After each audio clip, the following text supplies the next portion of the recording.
নজর রাখবো পরবর্তী সংবাদে। ভয়াবহ বন্যায় ক্ষতিগ্রস্ত রাজ্যের মৃৎশিল্পীরা এবং এই মুহূর্তে তারা সরকারের কাছে আর্থিক ক্ষতিপূরণের দাবি চেয়েছেন। এবং সেই সঙ্গে জানা গেছে গত কয়েক মাস আগে ভয়াবহ বন্যা রাজ্যের বুকে হয়েছে এবং বিশালগড় বিবেকানন্দ স্কুল সংলগ্ন এলাকায় রতন পাল নামে এক মৃৎশিল্পী তিনি জানিয়েছেন আর্থিকভাবে সরকারের কাছে ক্ষতিপূরণের দাবি জানিয়েছেন।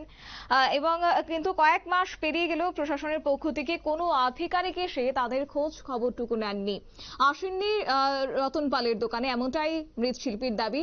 এবং কোনো সরকারি সাহায্য তিনি পাননি শেষ পর্যন্ত। মৃৎশিল্পী মঙ্গলবার দুপুরে সংবাদ মাধ্যমের দ্বারস্থ হয়ে রাজ্য সরকারের কাছে আর্থিক ক্ষতিপূরণ দাবি করেছেন মৃৎশিল্পী রতন পাল। কি বলছেন তিনি, শুনুন। গত কিছুদিন আগে যে একটা বন্যা হয়েছিল, হ্যাঁ বন্যায় আপনার কি হয়েছে, ক্ষতি হয়েছে? কোনো ক্ষতি হয়েছে বলতে আমার দুনিয়ার মূর্তি টল্লা গেছে, বানাইয়া রাখছিলাম আপনার স্টকে, মূর্তি ডিডি ফালাই দেওয়ার লাগছে, বুঝলি?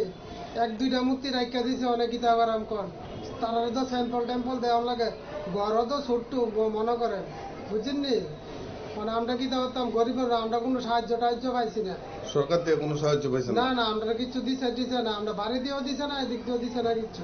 কিরকম ক্ষতি হয়েছে আপনার? আপনার ক্ষতি হয়েছে, বালা ক্ষতি হয়েছে, আপনার 15-20 হাজার টাকার মতন ক্ষতি হয়েছে। আমি মানুষ দিয়ে মূর্তিটি বানাইছিলাম, ফালাই দেওয়ার লাগছে, এটা কিছু করণের মতন নাই। ওই একটা মূর্তি আছে দেখেন না, এটা আপনি কিছু করতে পারবেন।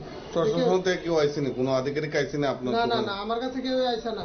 আমি আপনারা শুনলেন মৃৎশিল্পী রতন পালের বক্তব্য। এবং ভয়াবহ বন্যায় আর্থিকভাবে ক্ষতি হয়েছে এই সেই মৃৎশিল্পী এবং একই সঙ্গে আর্থিকভাবে ক্ষতির সম্মুখীন, তাই অভিযোগের সুরে তিনি আজ জানিয়েছেন যে প্রশাসনের পক্ষ থেকে কোনোভাবে খোঁজ খবর নিতে আসেননি। তবে যাই হোক, এখন দেখার বিষয় এই খবর প্রকাশিত হওয়ার পর রাজ্য সরকার কি পদক্ষেপ গ্রহণ করে বা রাজ্যের প্রশাসন কতটুকু সদর্থক ভূমিকা গ্রহণ করে। সংবাদ আপাতত এই পর্যন্তই। পরবর্তী আপডেটের জন্য চোখ রাখুন শুধুমাত্র নিউজ ভ্যানগার্ডের পর্দায়। নমস্কার।